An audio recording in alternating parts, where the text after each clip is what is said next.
الحمد لله رب العالمين والصلاة والسلام على أشرف الأنبياء والمرسلين نبينا محمد وعلى آله وأصحابه أجمعين أما بعد أعوذ بالله من الشيطان الرجيم بسم الله الرحمن الرحيم وما خلقت الجن والإنس إلا ليعبدون معزز حاضرین و سامعین، دینی و ایمانی بھائیوں، جنات اور شیاطین کی دنیا کے تعلق سے ہمارا یہ ہفتہ واری درس چل رہا ہے۔ اس سلسلے کی ایک اور کڑی لے کر حاضر ہوا ہوں۔ آج کے درس میں آپ کے سامنے جنوں کا انسانوں سے کیا تعلق ہے، اور اسی طرح سے جنوں اور انسانوں کے آپسی تعلقات کی نوعیت اور کیفیت کیا ہے۔ کیا جناتوں کا انسانوں سے تعلق ہے، اور اگر تعلق ہے تو اس تعلق کی کیفیت اور نوعیت کیا ہے۔ ایک معاملے میں تو جنات اور انسان آپس میں شریک ہیں، وہ معاملہ ہے شریعت کا مکلف ہونا، شریعت کا پابند ہونا۔ جس طرح سے انسانوں پر اللہ رب العالمین کی عبادت فرض ہے، اس کے احکامات کو ماننا واجب اور ضروری ہے، ویسے ہی جنات بھی اللہ کی اتاری ہوئی شریعت کے مکلف ہیں۔ جناتوں کو بھی اللہ تعالیٰ نے اپنی عبادت اور بندگی کے لیے اس دنیا میں پیدا کیا ہے، جیسا کہ مشہور و معروف آیت سورۃ الذاریات کی اللہ نے ارشاد فرمایا وَمَا خَلَقْتُ الْجِنَّ وَالْإِنسَ إِلَّا لِيَعْبُدُونَ، کہ جنات اور انسان کو پیدا کرنے کا مقصد صرف اور صرف اللہ کی بندگی اور اللہ کی عبادت ہے۔ اب انسانوں کی رہنمائی کے لیے، ان کی رشد و ہدایت کے لیے، ان کو صحیح راستہ بتانے کے لیے اللہ تعالیٰ نے ہر دور میں اپنے نبیوں کو، رسولوں کو بھیجا، جو آتے تھے اور انسانوں کو ڈراتے تھے اور انسانوں کو اللہ کی عبادت کی طرف بلاتے تھے، اللہ کی توحید کی دعوت دیتے تھے۔ آدم علیہ السلام سے لے کر اللہ کے نبی صلی اللہ علیہ وسلم تک یہ سلسلہ چلتا رہا۔ اب سوال پیدا ہوتا ہے کہ کیا جناتوں کو سمجھانے کے لیے بھی جنات میں سے اللہ نے کسی کو نبی اور رسول بنا کر بھیجا؟ کیا جنات میں سے بھی انبیاء کرام ہوتے تھے، نبی بنائے جاتے تھے؟ تو اللہ تعالیٰ نے کبھی بھی کسی جن کو نبی اور رسول نہیں بنایا۔ جتنے بھی نبی اور رسول اس دنیا میں آئے وہ سب کے سب انسان ہوتے تھے۔ انسانوں کے ساتھ ساتھ ان کی نبوت، ان کی رسالت جنات کے لیے بھی ہوتی تھی۔ وہ جنات کے لیے بھی رہنما اور دین کی طرف دعوت دینے والے ہوتے تھے۔ جنات میں سے کوئی بھی نبی نہیں بنایا گیا۔ اللہ تعالیٰ نے ارشاد فرمایا وَمَا أَرْسَلْنَا مِن قَبْلِكَ إِلَّا رِجَالًا نُوحِي إِلَيْهِم مِّنْ أَهْلِ الْقُرَىٰ۔ اس آیت کی تفسیر میں مفسرین کہتے ہیں کہ اللہ نے جو فرمایا کہ ہم نے صرف اور صرف آپ سے پہلے انسانوں کو ہی، آدمیوں کو ہی اس دنیا میں بھیجا، ان کی طرف وحی کی، اور وہ بستیوں میں، گاؤں میں، شہروں میں رہنے والے ہوتے تھے۔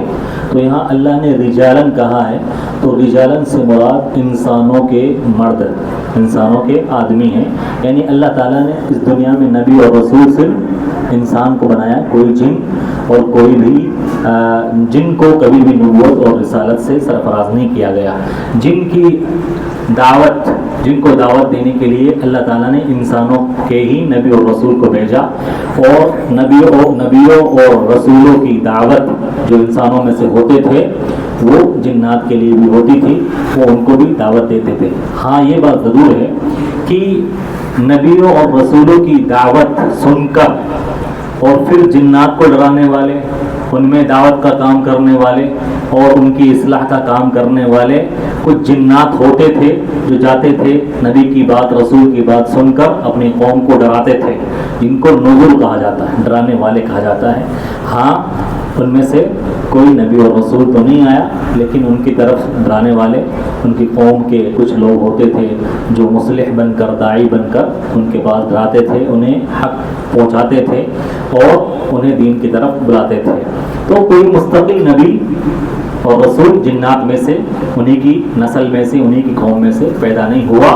اور اللہ کے نبی صلی اللہ علیہ وسلم نے بھی ارشاد فرمایا کہ میری خصوصیت تھی، اللہ کے رسول کی جو خصوصیت تھی، وَكَانَ النَّبِيُّ يُبْعَثُ إِلَىٰ قَوْمِهِ خَاصَّةً، کہ ہر نبی اپنی قوم کو ڈرانے کے لیے آتا تھا، اس کی قوم میں انسان بھی ہوتے تھے، جنات بھی ہوتے تھے، وَبُعِثْتُ إِلَى النَّاسِ كَافَّةً، لیکن میں سارے کے سارے انسانوں کے لیے، سارے کا سارے انسانیت کے لیے ڈرانے والا بنا کر بھیجا گیا ہوں، یعنی اللہ کے رسول صلی اللہ علیہ وسلم کی نبوت اور رسالت قیامت تک کے آنے والے لوگوں کے لیے بھی ہے اور جناتوں کے لیے بھی ہے۔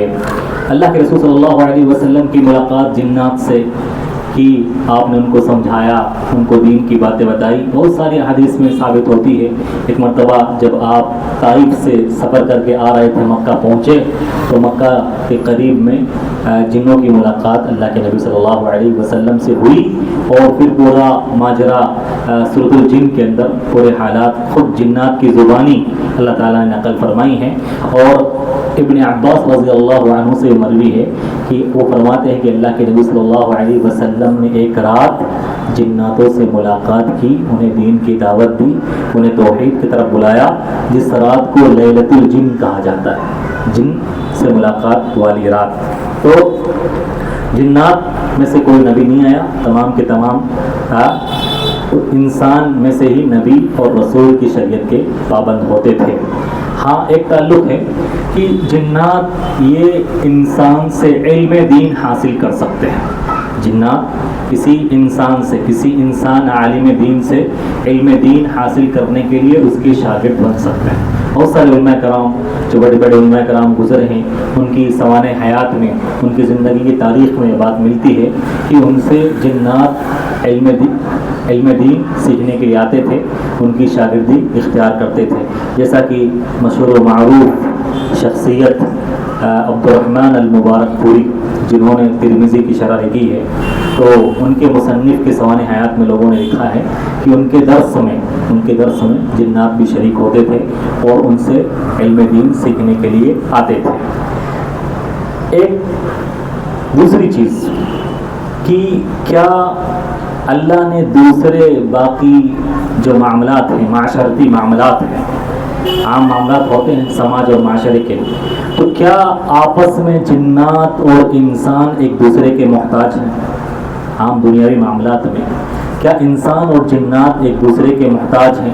شادی بیاہ کا معاملہ ہو یا دوسرا اور معاملہ ہو کہ انسانوں کو ضرورت پڑے کہ وہ جناتوں سے مدد حاصل کرے، یا جناتوں کو ضرورت پڑے کہ وہ انسانوں کی مدد حاصل کرے، تو کیا ایسا عام معاملات میں، معاشرتی معاملات میں جنات اور انسان کا کوئی تعلق اللہ نے قائم کیا ہے؟ یا کوئی عورت یہ کہے کہ مجھ سے کسی جن نے کہا ہے کہ مجھ سے شادی کر لو، تو کیا انسانوں کی عورت، انسانوں میں سے جو عورت ہوتی ہے اور جناتوں میں سے جو جن ہوتے ہیں ان کی شادی ہو سکتی ہے؟ یا جنی عورت یا انسان میں سے جو مرد ہوتا ہے اس کی شادی ہو سکتی ہے؟ کیا ایسا تعلق بھی اللہ نے قائم کیا ہے کہ آپس میں ان کی شادیاں ہوں؟ تو اللہ تعالیٰ نے انسان اور جنات کے تعلق سے ایک اصول بتایا ہے کہ جنات کی جو اصل ہے کہ جنات یہ در حقیقت ابلیس کی اولاد جو ایمان نہیں لاتے ہیں وہ انسان کے دشمن ہیں۔ اس کا جو مین ٹارگٹ ہے اس دنیا میں آنے کے بعد، کیونکہ وہ انسان کی وجہ سے رسوا ہوا، ابلیس یہ ہمارے باپ آدم کی وجہ سے رسوا اور ذلیل ہوا، اس کو جنت سے نکالا گیا، تو اس کی دشمنی اسی دن سے شروع ہو گئی اور قیامت کی صبح تک اس کی دشمنی انسان سے رہنے والی ہے، کیونکہ اللہ نے خود بیان فرما دیا جب ابلیس کے بہکاوے پر ابلیس سے کہا گیا، اللہ نے کہا کہ آدم کو سجدہ کرو، تو اس نے سجدہ کرنے سے منع کر دیا اور کہا کہ میں سجدہ نہیں کر سکتا، تو اللہ نے کہا تم یہاں سے جاؤ اور تم اب یہاں نہیں رہ سکتے، تو اللہ نے انسانوں کو بھی یعنی آدم کو بھی دنیا میں بھیج دیا، ابلیس کو بھی دنیا میں بھیج دیا۔ اللہ نے فرمایا قال اهبطوا منها جميعا بعضكم لبعض عدو، کہ تم جاؤ، یعنی آدم سے بھی کہہ دیا اور ابلیس سے بھی کہہ دیا تم یہاں سے زمین کی طرف جاؤ، تم آپس میں ایک دوسرے کے دشمن ہو، یعنی اللہ نے بیان فرما دیا کہ جنات یہ حقیقت میں انسانوں کے دشمن ہیں۔ اب ان کے درمیان آپس میں کوئی بھی تعلقات قائم ہوں گے، آپس میں مدد کے یا شادی کے، تو مسائل پیدا ہونے والے ہیں اور جنات یہ اپنی دشمنی نکالیں گے اور انسان کو پریشان کریں گے، کیونکہ ابلیس نے تو وعدہ کیا ہے اور इसको इंसान को बर्बाद करके छोड़ूंगा, परेशान करके छोड़ूंगा, और ए अल्लाह जिस मकसद के लिए तूने इस इंसान को पैदा किया है ये उस मकसद में खरा नहीं उतरने दूंगा। तो अल्लाह ने भी कहा इन्न शैतान लकुम अदुव्वुन फत्तखिदूहु अदुव्वा, शैतान तुम्हारा दुश्मन है उसको दुश्मन समझो, वो तो चाहता ही है इन्नमा यदउ हिज़्बहु लियकूनु मिन अस्हाबिस सईर, वो तो चाहता ही है कि वो उसकी बात मानने वाले इंसान को जहन्नम तक पहुंचा दे। तो शैतान की असल, जिन्नात की असल यही है कि वो इंसान का दुश्मन है, वो कभी भी इंसान का खैर खा नहीं हो सकता। तो अब यहाँ पर एक सवाल जो मैं बताया कि क्या जिन्नात की शादी इंसानों से हो सकती है, या चाहे इंसान में से मर्द हो, जिन्नात में से औरत हो, या जिन्नात में से औरत और इंसान में से मर्द आपस में शादी हो सकती है। तो बहुत सारे लोगों के दरमियान ये बात राइज है, मशहूर है कि किसी मर्द की शादी किसी जिन्नी औरत से हो गई, या किसी जिन्नी औरत की शादी किसी इंसानी मर्द से हो गई, ये बात मशहूर है। तो बहुत सारे वाक़यात इस ताल्लुक़ से बयान की जाते हैं और बहुत सारे उलमा कराम ने कुछ कुछ वाक़यात इस ताल्लुक़ से बयान किए, लेकिन शरीयत में कोई दलील नहीं मिलती है कि उनकी शादी जायज़ और दुरुस्त है। शादी जायज़ और दुरुस्त नहीं, इंसान की शादी जिन्नात से और जिन्नातों की शादी इंसान से जायज़ और दुरुस्त नहीं है, क्योंकि अल्लाह ताला ने जगह जगह कुरान मजीद के अंदर इरशाद फरमाया कि अल्लाह ने मर्द के लिए जो जोड़ा बनाया है, औरत को बनाया है, वो उसी से बनाया है, उसी की नस्ल से बनाया है। अल्लाह रब्बुल आलमीन ने इरशाद फरमाया या अय्युहन्नासु इत्तक़ू रब्बकुम अल्लज़ी खलक़कुम मिन नफ्सिन वाहिदा व खलक़ मिनहा ज़ौजहा व बस्स मिनहुमा रिजालन कसीरन व निसाअ फत्तक़ुल्लाह अल्लज़ी तसाअलूना बिही वल अरहाम। ए लोगों, डरो उस अल्लाह से जिसने तुम्हें एक जान यानी आदम से पैदा किया है और आदम से उनकी बीवी हव्वा को पैदा किया, फिर उन दोनों से तुम्हारी नस्ल को आगे बढ़ाया और तुम्हारे लिए उसी से जोड़ा तुम्हारी बीवी को बनाया। और वमिन आया, अल्लाह ने फरमाया वमिन आयातिही अन खलक़ लकुम मिन अनफुसिकुम अज़वाजन लितस्कुनु इलैहा, और अल्लाह की निशानियों में से एक निशानी ये है कि अल्लाह ने तुम्हारी ही जानों से एक जोड़ा तो बीवी की शक्ल में तुम्हें दिया है ताकि तुम उससे आराम हासिल करो। तो अल्लाह ने बयान फरमाया कि इंसान की बीवी इंसान ही हो सकती है, क्योंकि बीवी बनाए जाने का मकसद क्या होता है, लितस्कुनु इलैहा, कि इंसान को सुकून हासिल हो। वजअल बैनकुम मवद्दतन व रहमा, और अल्लाह ने मोहब्बत डाली है। इंसान एक मर्द, इंसानी मर्द और औरत की शादी होती थी, मोहब्बत होती है, उल्फत होती है। ये मकसद जिन्नात और इंसानों में कभी पैदा हो ही नहीं सकता, क्योंकि जिन्नात की असल ये इंसानों से नफ़रत है और इंसानों से बुग़्ज़ है और इंसानों से दुश्मनी है। तो बाज़ हज़रात बयान करते हैं, राक़ी हज़रात बयान करते हैं, इस तरह के झूठे मक्कार किस्म के जो राक़ी होते हैं, रुकिया करने वाले, वो शैतानों की मदद लेते हैं। किसी ने सवाल भी किया था क्या जिन्नात किससे मदद ली जा सकती है? तो जिन्नात से मदद ले इंसानों को अल्लाह ने मजबूर नहीं किया है कि वो मोहताज हो जाए जिन्नात का। अल्लाह ने इंसान को इतना मजबूर नहीं बनाया है कि वो जिन्नात से मोहताज होकर मदद हासिल करे किसी भी। जिन्नात अगर मदद करेंगे तो वो इंसान को परेशान करेंगे और तकलीफ़ें देंगे, सताएंगे।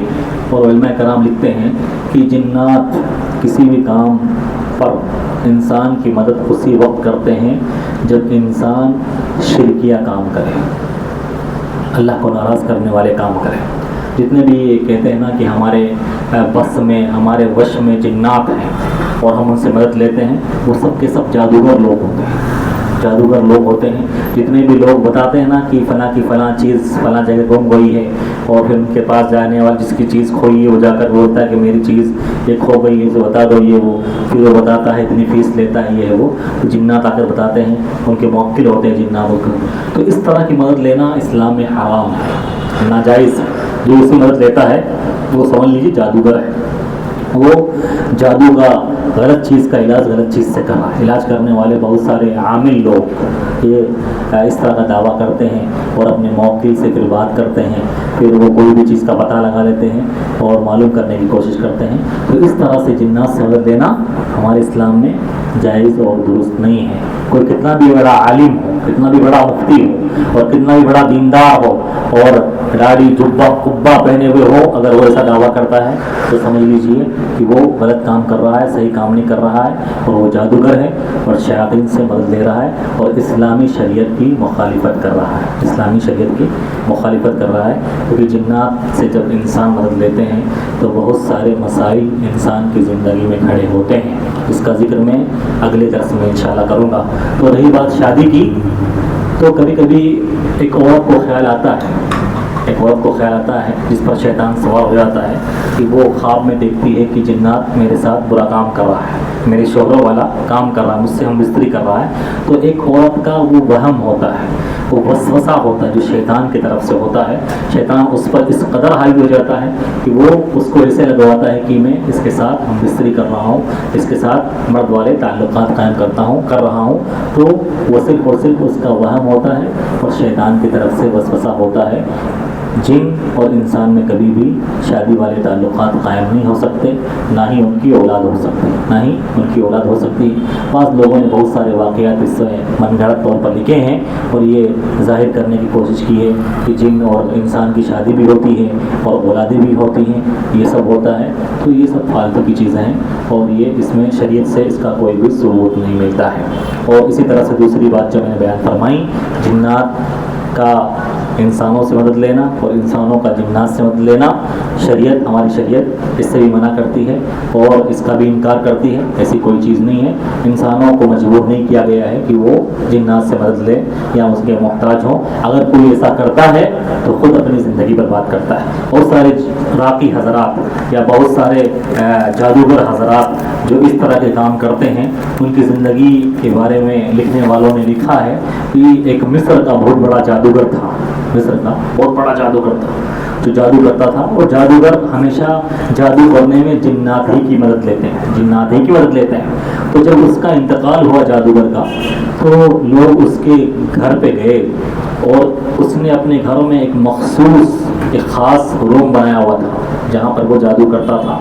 तो उसके रूम में ऐसी गंदी चीज़ें पाई और गंदी बहुत ही बुरी चीज़ें, और देखा कि कुरान के टुकड़े और कुरान को ऐसी गंदी जगहों में रखा हुआ और कुरान को के सफ़हात को ऐसे औरत के खून से लिपटे हुए और बहुत सारी चीज़ें थी। और उसका इंतकाल भी उसके बाथरूम में हुआ था, टॉयलेट में हुआ था और उसका चेहरा बदल गया था। क्योंकि जिन्नात से मदद लेता है ना, कि जिन्नात आखिरी उम्र में उसको परेशान करके रख देते हैं, तो बहुत परेशान करते हैं और उसकी ज़िंदगी को अजीब और तबाह कर देते हैं। तो कभी भी जिन्नात से मदद लेने वाला इंसान अच्छा नहीं हो सकता, शरीयत के नज़र में अच्छा नहीं हो सकता। हमारे बहुत सारे भाई, मुसलमान भाई जहालत में डर जाते हैं ऐसे लोगों से, यार इसके मौके तो जिन्नात है, यार ये तो बहुत पहुँची हुई हस्ती है, यार अल्लाह का बंदा है। वो अल्लाह का बंदा नहीं है, वो शैतान का बंदा है, वो जिन्नातों का बंदा है। वो जिन्नात उससे अपनी बंदगी करवा रहे हैं, यानी जिससे वो खुश होते हैं वो काम करवा रहे हैं, और जिससे अल्लाह नाराज़ होता है फिर वो उसकी मदद कर रहा है। तो चंद ये बातें थी जिन्नात और शयातीन के ताल्लुक़ से जो मैंने आपके सामने आज के दर्स में बयान की है। इंशाअल्लाह अगले दर्स में भी कुछ अहम बातें आपके सामने बयान की जाएंगी। अल्लाह ताला से दुआ है कि अल्लाह ताला हमें जिन्नात से होशियार रहने वाला बनाए, अल्लाह की पनाह में आने वाला बनाए, और इस ताल्लुक़ से जितने भी मनगढ़ंत किस्से और वाहियात फैले हुए हैं, अल्लाह ताला हमें उनसे बचाए। आमीन। अक़ूलु क़ौली हाज़ा अस्तग़फ़िरुल्लाह ली व लकुम।